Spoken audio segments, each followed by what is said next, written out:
part of Jesus Garden.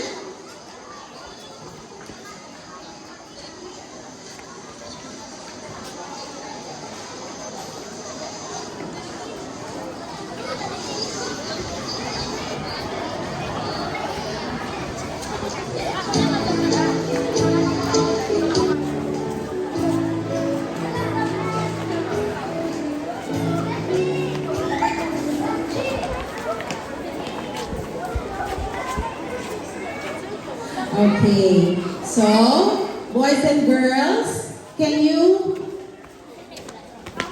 please stand up? Boys and girls, stand where you are. Tindog lang ka mo kung diin ka mo nagapungko subo.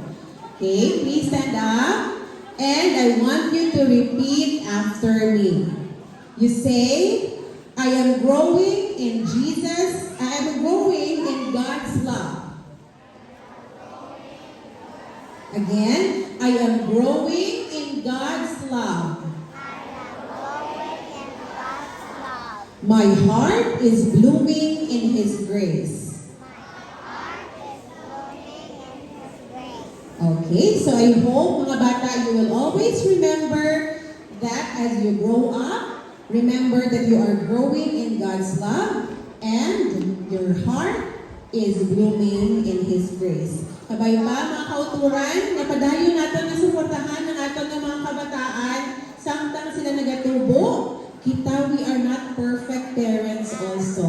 We are all a work in progress. But with the grace of God, together, we can help each other to prepare ourselves for His soon return.